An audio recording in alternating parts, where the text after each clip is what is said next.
If relationships are the real currency in life, if referrals are the lifeblood of business, how do we, the entrepreneurs, the small business owners, compete in this ever-changing, fast-paced world?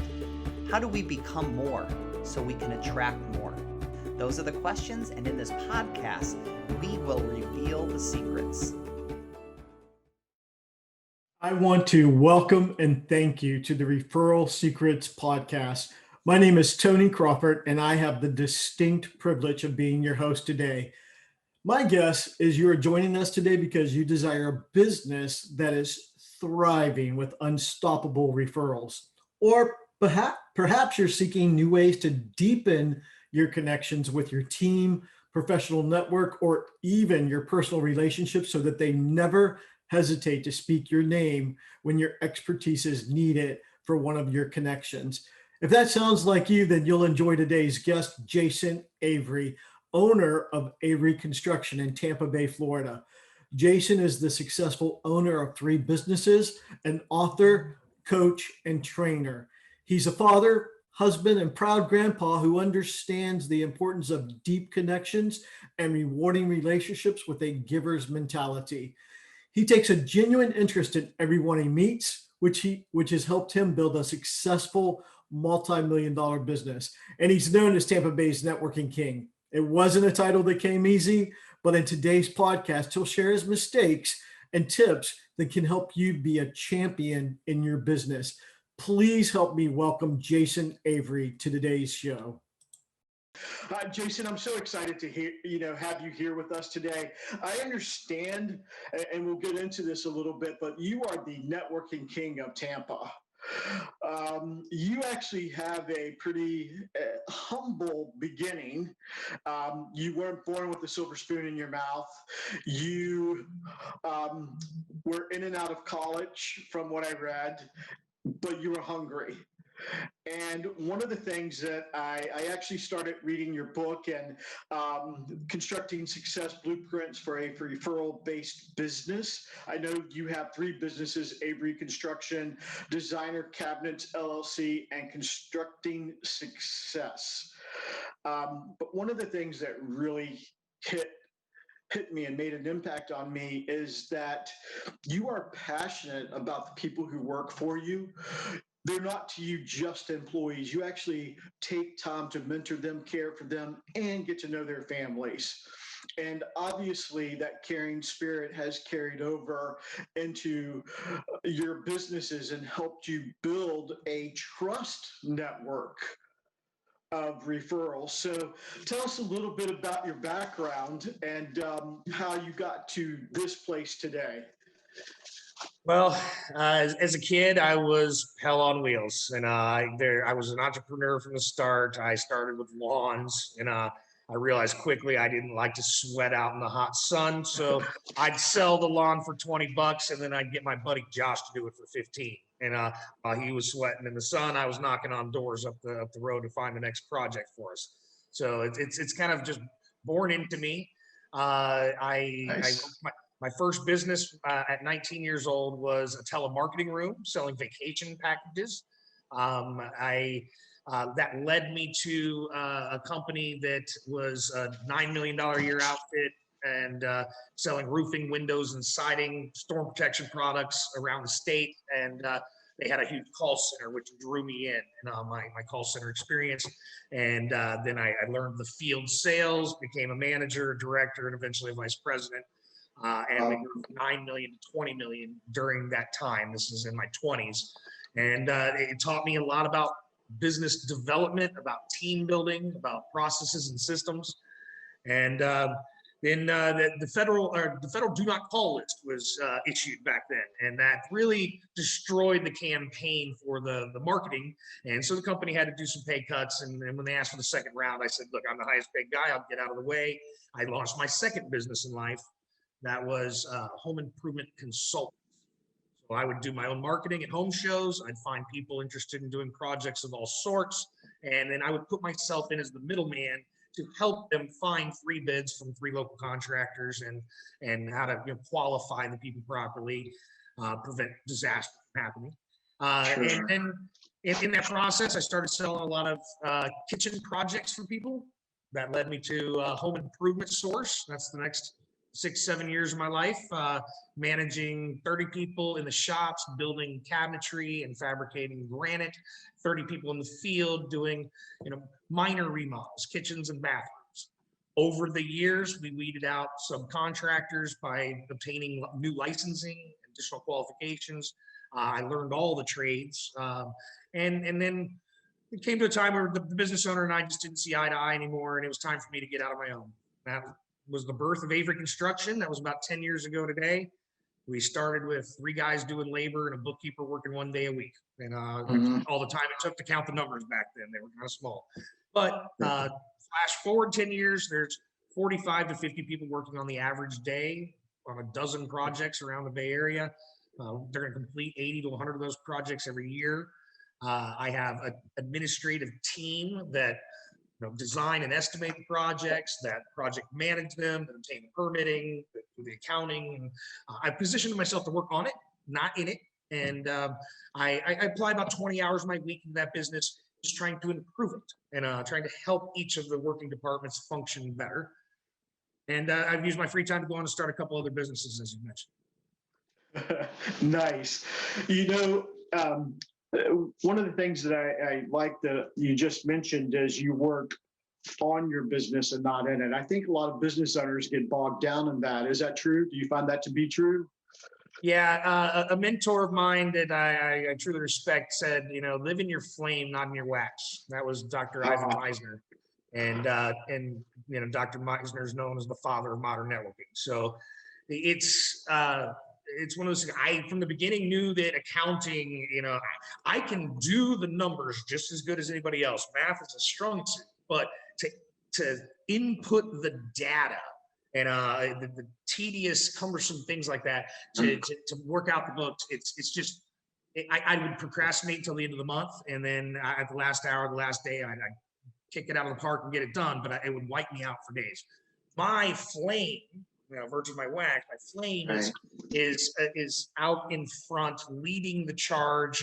In our core values at Avery Construction it's an acronym PI, and PI for us stands for performance, integrity, and empowerment.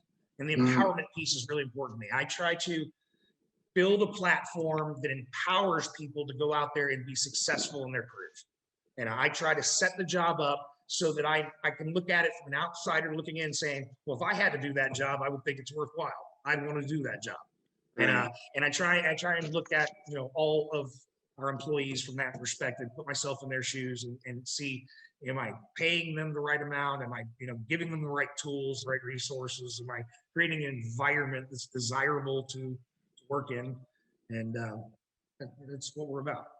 Yeah, nice. That's very nice. How did you become known as Tampa's networking king? When I launched Avery Construction, I also had joined a BNI group, Business Networking International, and that's kind of where it started for me.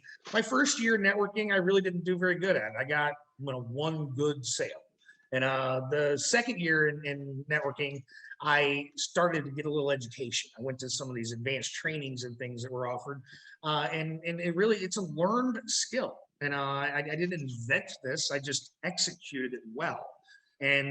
But it's understanding that every relationship goes through a process of visibility, then credibility, and then profitability. And even though somebody might know you, like you, trust you, what's going to motivate them to stop doing whatever they're doing right now for themselves to go do something for you? And one of the best motivators is to know that you would do it for them. And so when you gauge how strong is your relationship with somebody you'd be a referral partner, ask yourself this. If they wanted to borrow your car, would you let them? Now, if they needed you to watch their kids, would you let them? And how deep is your relationship with those people? And so my mission throughout, as I got the education and learned how to execute well in networking, it is to avoid searching for transactions, trying to sell myself to everybody.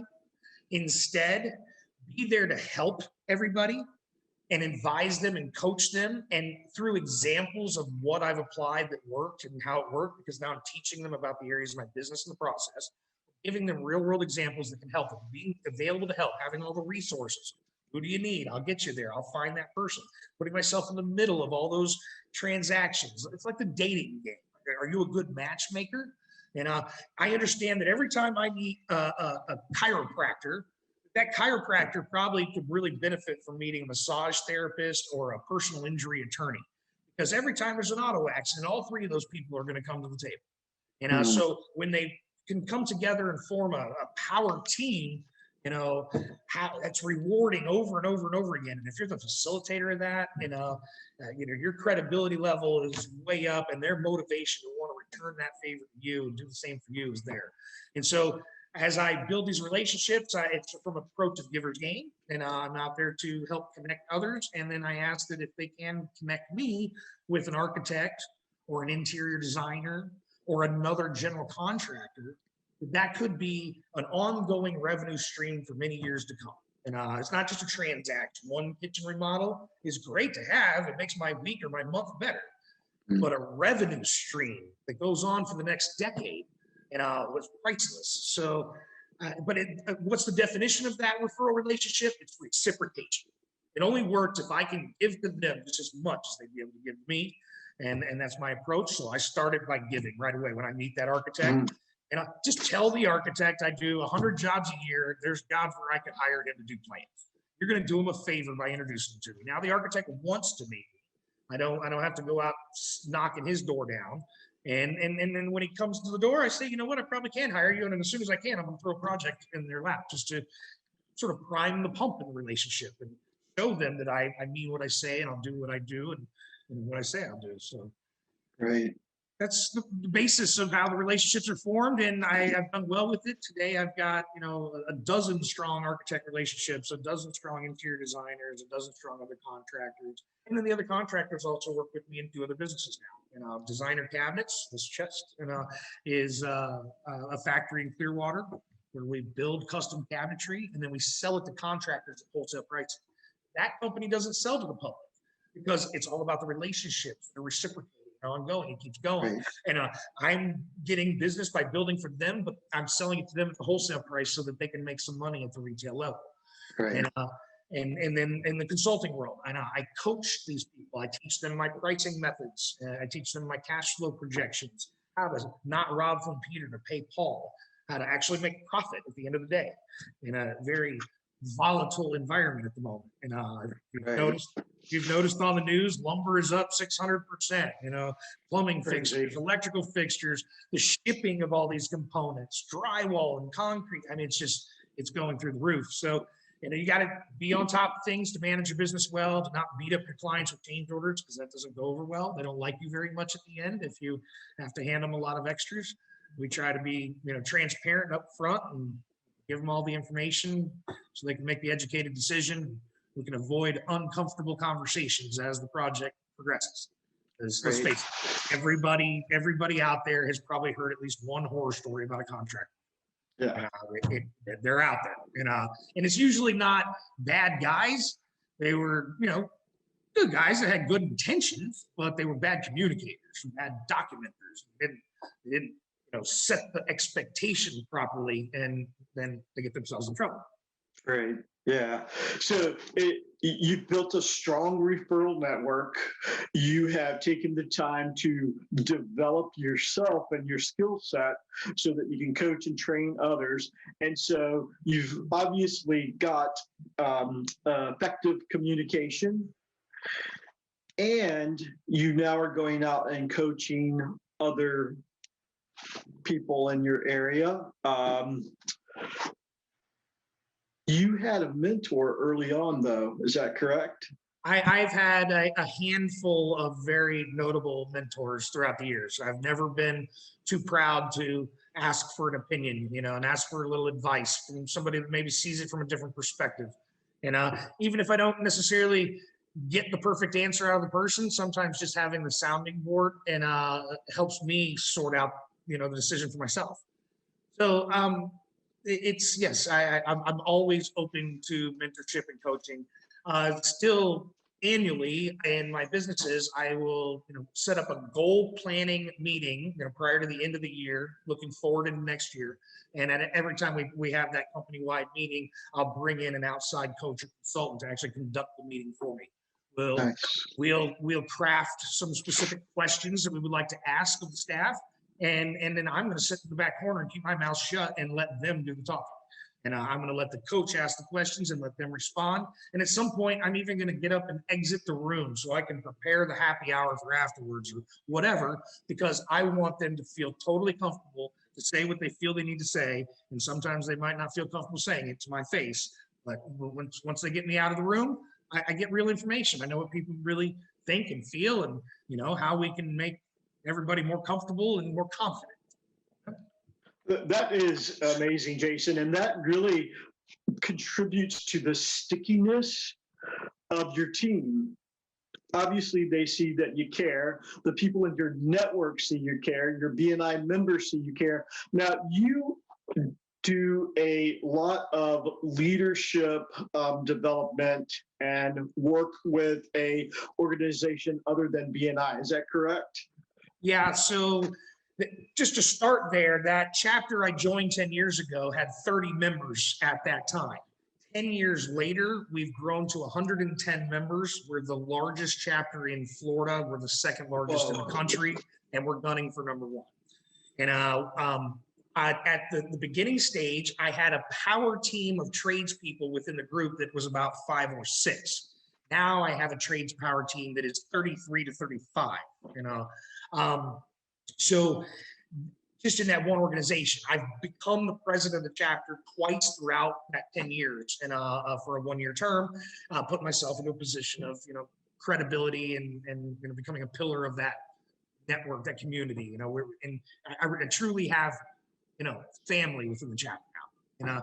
So I've been there for childbirths, I've been there for weddings, I've been there divorces. Unfortunately, I've been there on honeymoon. We've gone traveling on cruises together. So. But at the same time that I'm doing that, when I first started to see networking work, I made a mistake. I went wide, and I immediately was networking everywhere. You would find me at every function. I was the guy that would show up early. I'd stay the whole time. And then afterwards, I was going to take somebody out to dinner afterwards. I might put 8 hours into an event. And I was on 5 different boards. Then going through more of the training, and I realized that, wide is less important, and deep in specific relationships is much more efficient, as well as lucrative. So I figured out how to do events better. I figured out how to narrow out some of the groups that were less productive to be more engaged in the groups that were more productive. And so now today, I'm in the Palm Harbor Chamber of Commerce. I've been a member for 6 years. I've been on the board pretty much the whole time. I've been on the executive committee for the last 4 and held every position there. And I'm currently the chairman of the board this term. I associate with all the trade organizations, the Tampa Bay Builders Association. I've received several trophies and awards through them. NARI is the National Association of the Remodeling Industry. AIA is the American Institute of Architecture. ASID is the American Society of Interior Design. But most of those trades organizations, they only have like a once a month gathering. So it's not a huge time commitment, but it's definitely a presence, and it's, going right after the targeted relationships that can be most beneficial to me and them. And then what I've learned to do is to run an amazing business and live a spectacular life and intertwine them. And so my job is to motivate those who matter the most. So I will buy a foursome to every golf tournament. I will buy a foursome, to every fishing tournament, to every clay shoot, and anything that I enjoy as a fun pastime activity. I'm going to buy a package of people to go, and I'm going to invite specific key relationships to enjoy the event with me.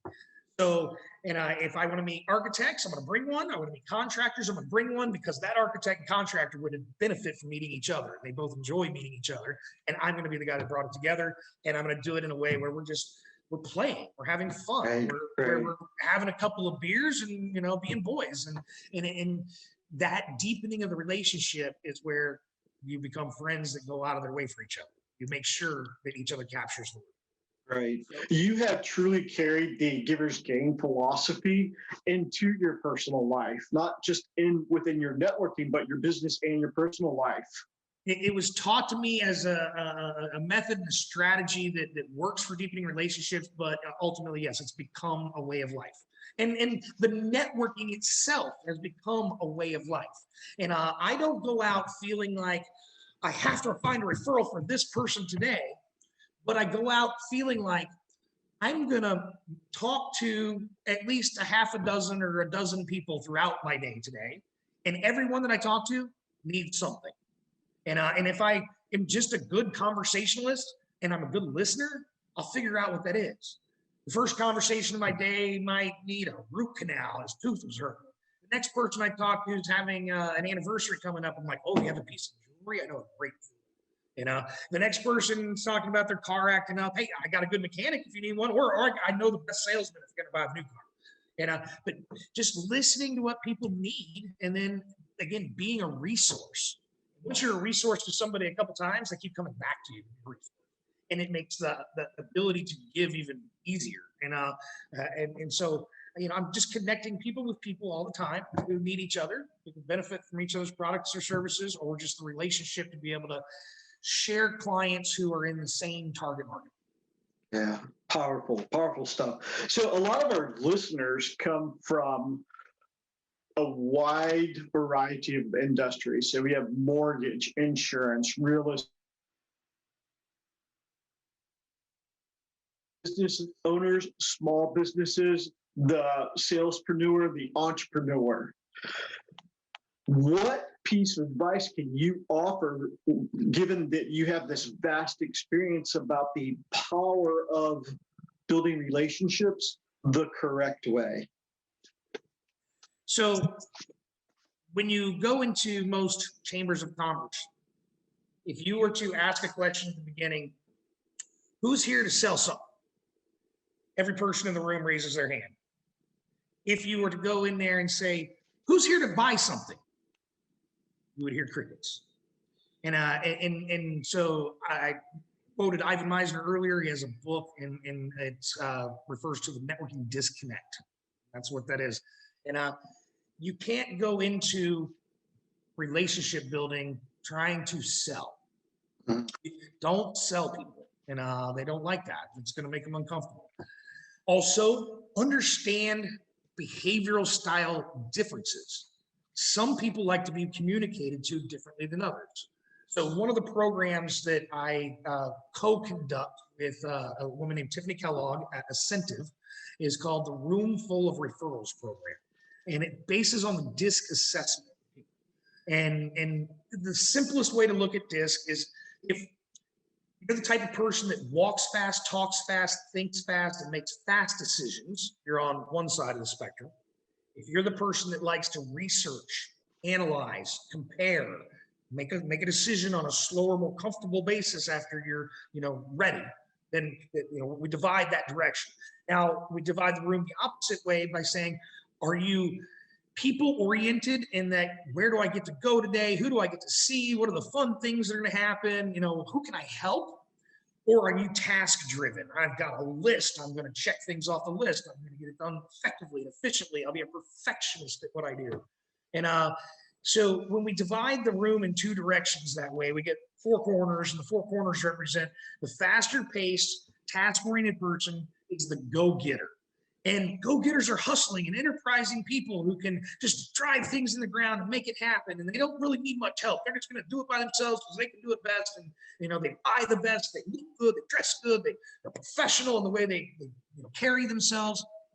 But they're so direct that people on the opposite side of the spectrum think, man, why is that person so rude? God, I can't stand talking to them. They're just mean. And they're arrogant. Well, it wasn't really arrogance. It was pride.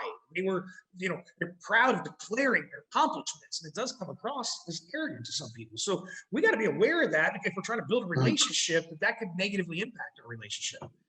When we get to that faster paced and people-oriented person, we call that the promoter. The promoter is the marketing and sales extraordinaire. They can convince people to do things they never even thought about doing because they're gonna make it sound like so much fun. They're an influencer. They're happy, go lucky, just always multitasking, always on the move. And they're the ones giving the big hugs. They got the big smiles. They're wearing the flare colors. They like to stand out in the middle. And but their constant motion to the people that are opposite of them, it's like, man, that person is so flighty. You can't pin them down. How could I ever trust them to be confident enough to get this process done thoroughly and detailed?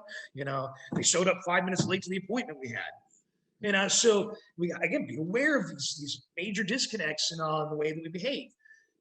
Slower paced and people oriented, we call that the nurture. The nurture is the glue that holds your organization together because they're the ones that genuinely care. They want to make sure that everybody's heard, make sure everybody's appreciated, feeling appreciated. It's not as much about the logic of things as how it makes us feel. And that's the HR department all day long, right? They're the ones that need to be, looking out to make sure that everybody's represented. So you're not turning people over because you're making an uncomfortable environment. But that nurture has a hard time making decisions. Can't commit because they're so worried about making somebody feel bad. They might write a text message and then erase it, and then write it again, and then erase it, and write it again 3 times before they send it because they're just afraid the person might take it the wrong way. They hate to hurt somebody's feelings. One of their flaws is they can't say no.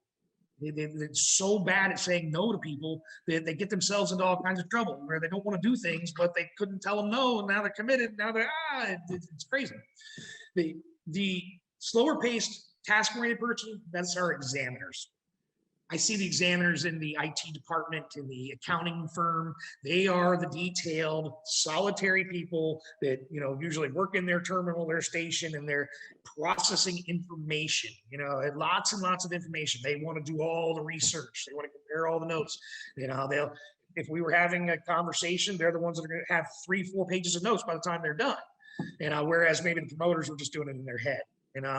So we're also opposite, and we got to understand that, and then learn how we can identify it. What are the clues? There's clues out there all over the place. There's clues in an email. There's clues in a text message. There's clues on the voicemail. There's clues in the way people dress, the way they shake your hand. And so we got to learn how to recognize it, and then identify it, and then adapt a little. And I don't mean be fake or be somebody that you're not, but just understand that if I'm that super amped up, charged up kind of person, there's times where I need to slow it down, lower my volume, change the tone a little bit of my conversation if I want this person to appreciate me. And there's other people on the other side of the spectrum that might need to sometimes put a little pep in their step and, in the analysis paralysis. And we gotta get something done sometime too, Right. That's awesome. So let's go talk a little bit about your book. You have a book called Constructing Success: Blueprints for a Referral-Based Business. Now, knowing that you are this guy who owns this construction company, this book isn't just for helping people build in the construction industry a referral-based business. This book will benefit anyone. That is correct. Yes. What I tried to do is I tried to speak to all business owners who manage a client relationship of all sorts. And I'll reference in there from the air conditioning technician to the financial planner. And what is the timeline of your relationship? How long does it last? You got to understand that. For some people, it's very short. It might only be a day or two. And then they kind of end that relationship. Maybe it shouldn't be. We talk about it in the book. And there's others who might maintain, I have a 3 to 6 month process with most of my clients. What about a financial planner? You're talking about 50 years of a relationship, ideally. So how long is the relationship? And what are the natural hazards in your industry that are going to create discomfort? And because they're always out there. My process, it's a roller coaster ride. Everybody gets excited when they get the idea that they want to remodel something in their house, until they start the conversation and figure out that maybe husbands and wives don't always agree about how much they're going to spend or how big or small it's going to be or where they're going to put it. And so it creates some friction. When we sort that part of it out, we get excited again because we're ready to contract. The job's back on track. But unfortunately, they got to go shopping and pick out a bunch of other materials and colors and prices. And so we can carry on the discomfort. Then we get excited because the job's ready to start. We start by tearing your house apart and sentencing you to camp out for the next couple months. You're going to make your coffee on the bathroom vanity, which is kind of gross. You're going to walk across a cold concrete floor in the middle of the night and pull a dusty cover off of your fridge to get your midnight snack. And we all your personal belongings are unorganized and stuffed in the corners where you can't find anything. You're taxed with decisions that are uncomfortable because you don't do this every day. You got time being taken away from your work, breaking your focus there. It's costing too much, more than you want to spend. It's taking too long, and I mean, it's very uncomfortable. Right. When they see some paint, when they see some paint on the walls, they get excited again. They think, "Oh, it's almost over." It's long from over. You got to put in the floors and the cabinets and the tops and the fixtures and trim it all out, get it all inspected, and so by the time we're done, most people are just done. Stick a fork in them. They don't want any more to do with this remodeling thing. It's no more fun. They've had strangers in their home every day for months, and they had no privacy. It's not something that people enjoy living through. And God willing, everybody can find a place to get out for a while they're getting their home remodeled. But my point to this is that I don't leave the relationship that way, where the last thing they remember was us coming to collect a final check, and they were worried if we were ever going to come back, and what if they found something after we left? What if something broke? And that's, again, more discomfort. So about 2 weeks after a project ends for us, we go back with a surprise visit to take some pictures, but we bring them a surprise gift, and it's a classy gift. And our gifts speak to all 4 of the languages of behavioral style. If it's a kitchen customer, they're going to get something like a custom set of steak knives. They have, my logo subtly on the blade, but their name engraved on the handles and in a fancy wood box. So to the go-getter who likes classy things, it's name brand. I didn't cheap out. Right. To the examiner who things have to be practical and have a purpose. Why would you send me a tchotchke, So it's a practical, functional gift that they can use and it makes sense to them. The nurturer loves the fact that I put their name on it. That was such a personal touch, so thoughtful. And then the promoter, well, they just love getting a surprise anyway. You can put in some shiny paper and they'd be happy with it. But it's a really cool gift that they like as well. So it's but to change the conversation after the fact, so that's the last thing they remember about the business was, wow, those people were so nice. I never thought I'd see the salesman again, but he came back. When we go back, we always compliment their taste in selections. Look, I mean, we put this stuff together, but you picked out all these colors. You are the one that gets credit for making this so beautiful. And we make them feel good about their decisions, and it leaves the relationship in a place where now they're, thinking about us and happy to recommend us. And we've even given them a conversation starter with steak knives. And we also, for the bathroom customers, it's a salon style robe with their names on it, And so just again, conversation starters that might bring us back up again. Right. Nice. Very nice. People will listen to this, and I think there's going to be a lot of takeaways for them that will help them. The other thing that your book reveals that I was really curious about is how to make your competitors indebted to you. Can you speak to that a little bit? So I did a podcast with Tiffany Kellogg a long time ago, featured on Ivan Meisner's page, and that was called Competition versus Collaboration. And the idea of the message is that I don't worry about my fellow contractors competing with me, and I want to befriend them. And I'm going to actually prove my friendship to them by giving them projects that I'm not taking, making sure that they land those jobs. And then by doing so, again, at some point, they don't want the funnel to turn off. They're going to start reciprocating in some way. And so whether they send a job back to me because maybe it was out of their area or it was a scope of work they don't specialize in, or maybe they decide they want to come do some business with my cabinet company instead, and they can make some money on the boxes. Or, maybe they realize through some conversations, some, few specific questions, I might say, how do you do your budgeting? How do you do your pricing? And when I find out that they're starting every job from scratch, that they're getting a bid from a subcontractor every time before they can put their numbers together, then I just give them a glance at my budget sheet and say, here, look, here's how I price jobs. I've been saving the data and information for 10 years. I've been enhancing it monthly for 10 years. And it's got 900 rows of possibilities and 13 columns of mathematical equations to, make sure you know exactly how to sell it, how to pay it out, how to, manage it so that nothing gets left behind, everything's thought of. And, it's a comfortable process for everybody. Great. So Fantastic. by some people, the criticism, I just want to share one more point for you. The criticism I've gotten from some of my friends say, why would you share your prices with your competition? Well, because if they're going to go out and price the jobs too, and do I want them to win the job by having a lower price because of ignorance, because they didn't think of something? And then again, they're going to create a bad name for my industry. I mean, I don't have to worry about them competing. They won't last long if they do jobs like that. They won't make money.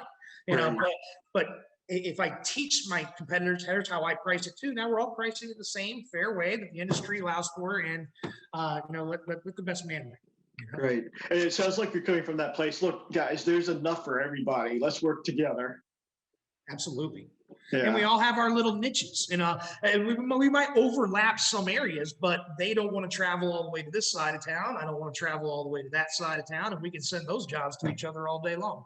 And again, or scope of work, or just maybe time of year. Maybe I'm a little too busy and I'm not going to get to it for 3 months. They're not going to wait for me. So I want to make sure they go to you because you can get there in 2 months.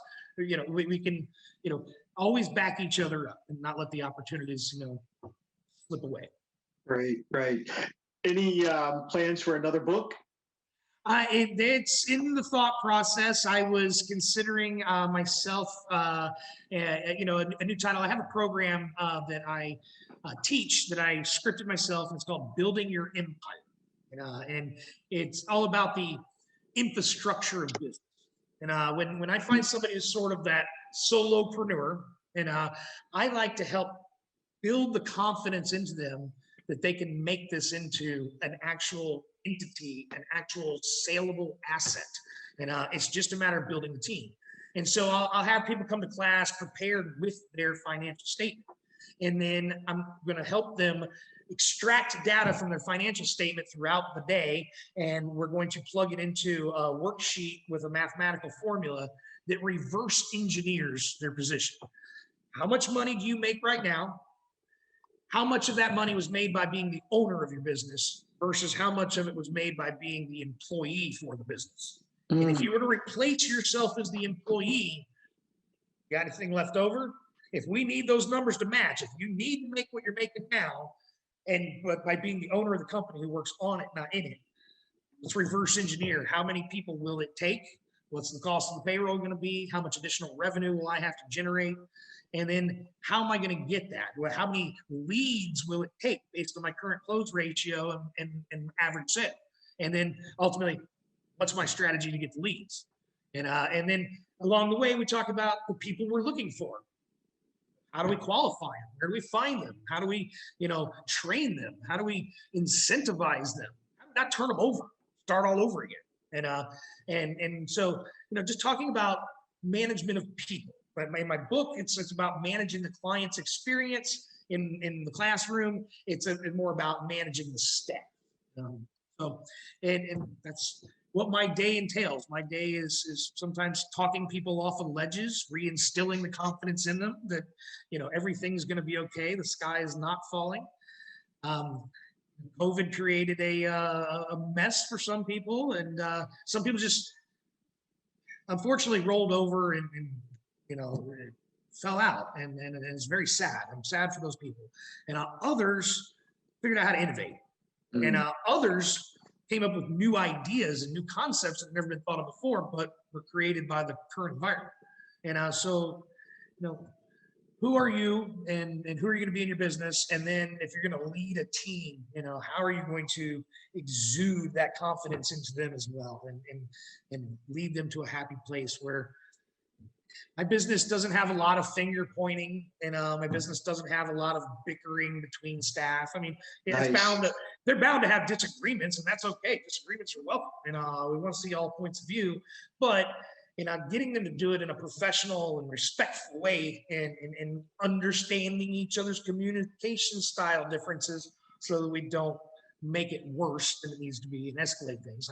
Everybody in my administrative staff has been through behavioral style training multiple. Nice. Very good. Very good. So I want to close this out with a couple of questions that I think will also help empower our listeners. You're a husband and a father, and relationships are important to you personally and professionally.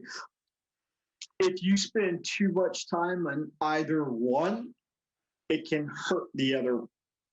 So how do you find that balance to show your family that how important they are and make time for the pleasures of life and keep your business going? What's that balance and what does that look like? Well, it's a lot of it is just really that's a question of time management, and so I'm well scheduled, and I have my calendar in my phone in my hand all the time. It's being managed by myself and my administrative assistant and 3 or 4 of my other staff members who like to insert things as they need my assistance.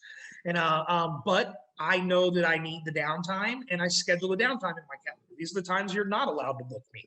And I'll do a few vacations a year, where we can, maybe tie in all the kids on one of them, and a couple of getaways for me and my wife. We'll do little weekend trips down to the beach, and but it's just scheduled in. These are the times I'm available. These are the times I'm not. And again, it's when you position yourself to work on it, not in it. There's Right. nothing daily that I'm personally responsible for that's gonna fall apart if I take that time with the family. But I'm always working as well. It's always turned on.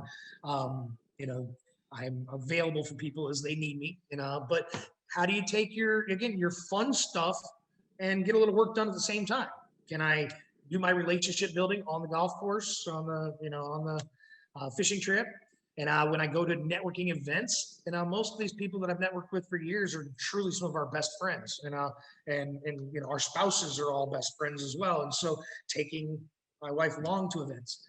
We our families were started young and blended together young, and we raised 4 children together. I had 2, she had 1, and we adopted her cousin's child. We raised the 4 children, 1 boy, 3 girls, and now they're all young adults and moved out. And we are technically empty nesters, and we have 2 grandbabies, and we got 2 more on the way. We have a 2.5-year-old little girl who is my favorite person in the whole world. And we take her every Friday night and keep her overnight to get our weekly exposure. She's Nice. Very good. So is there a book that you can recommend to our readers that really impacted you? probably the E-Myth. The E-Myth, again, all about positioning yourself to work on it, not in it. And there's a clear difference. And you might be great at your trade, but honestly, it doesn't matter if you're a business owner. Doesn't matter whether you have a product or a service, you sell widgets, it's fine. It all conducts the same mathematical equation. Every business has leads times close ratio times average sale to equal their revenue. Take away your cost of goods, take away your overhead, you make a net. And each of those components can be then broken up to subcategories. And while you can't wish the big number to happen, you can manage all of the little ingredients that go into the pie to make the pie come out tasting pretty good. So it's just understanding that as a business owner, your role is no longer to do the service, but you're going to employ the people who do the service. And your job is now recruiting talent. Your job is managing the processes and the systems, or building them to start with, so that it makes the people who are doing the job easier.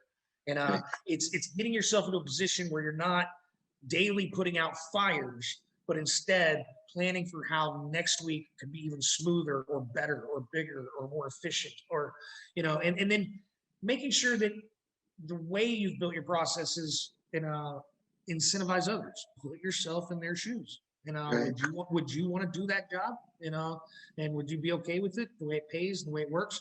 So nobody in my business punches a time clock, and that's part of the attractive nature of the business. Is everybody creates their own schedule, and they're all handling it responsibly. If they weren't, they wouldn't be here. But they get the job. We work to get the job done. My CFO sometimes likes to do numbers at 2 or 3 in the morning. I don't understand why, but he likes to sleep in past 9:30. So, as long as the job gets done, Right. so I empower people to create their own schedules. Their pay is always set up, a little piece of security, but a much bigger piece of incentive, whether it's a percentage point on the job or whether it's a price per unit. Everybody has an incentive-based pay, so there's no ceiling. There's no limit that says I'm making the most I can make here. You can always make more. Right. How do we drive more production to the ground? Right. Whatever piece of that you contribute, earn money, but I don't have to renegotiate rates with people. I don't have to say, how come this guy makes more than I make and I work harder than him? And, I've eliminated that from our environment. Nice. Everything is equal playing field. How much can you execute? What are you willing to do? What are you willing to bring to the table? Make as much as you want and help me build the team, that you'd like to see working underneath you, so you can position yourself to work on your department instead of in your department. Right. Great philosophy. Thanks for sharing that. So you also are involved in some charity work. Is that correct? We get our hands in some. Yes, sir. We've annually liked to support the Georgette's Holiday Fashion Show. It's one of the 2 major events put on by the Philanthropic Women of St. Joseph's. One event supports the Children's Hospital, one supports the Women's Hospital, and unfortunately last year they lost their main events. At the early part of this year, February, I hosted a charity event at my own ranch to put in their honor, and we raised some money for them this year. Just a small dent in the amount that they would have been able to do with the main events, but in trying to do our part. Outside of that, we like to work all the time with wheelchairs for kids, and we'll often widen the doorway, build a ramp, but trying to help out the families that need it most. We do a lot of work and donations with Feast Food Pantry, feeding the community in Palm Harbor, who their numbers were 300% up from the year prior, with COVID. There's a long list of them, but yeah, we like to get back wherever we can. And we've worked in some community rebuild projects, cleaning up the neighborhoods. We did a couple events for breast cancer. It was a fishing tournament that I like to participate in annually, Hooked on Hope. And then, to name a few. Nice. Jason, thank you so much for spending time with us today. I know that there's a lot of great information in here. If someone wants to pick up your book, they can find that on Amazon. It's on Amazon or Kindle. Okay. And if they would like to visit your BNI, what's your BNI chapter's name and where are they located? It is the BNI Referral Masters chapter. And when live meetings take place, they will be at Ruth Eckerd Hall. While we are still in this environment, we're still under Zoom conditions and probably through December. But I can easily send a Zoom link. You just send me an email to jason@averyconstruction.com. I'll fire you off an email invite. Again, the Greater Palm Harbor Chamber of Commerce has a great website with an events calendar, and you'll find me at most events. And our next major event is a fishing tournament, June 12th. And we're down to the last week, taking on new anglers and business sponsors as well. But we got to get all the logos turned in. We have about 70 anglers so far, and our goal is to reach 100. But we're always putting on good events. We're going to have an evening extraordinaire in September. We're going to have a golf tournament in October. We're going to have a clay shoot in December. So Nice. when other chambers kind of rolled over and played dead and didn't know what to do in some cases with the environment, we sort of rebranded. We said, we've been known as the Greater Palm Harbor Chamber of Commerce. Now we're the Greater Outdoors Chamber of Commerce. Let's just take all of our events outside where people can socially distance, make sure it's socially acceptable to the community, and keep marching forward. Yeah, nice. Hey, listen, Jason, what a pleasure. I'm glad that we were able to connect today. Thank you for the information that you've given to our listeners, and we will be posting your website and contact information on the podcast. So again, I appreciate you so much. Thank you for being here. Tony, thanks for having me. You have a wonderful program here. Yeah, thank you.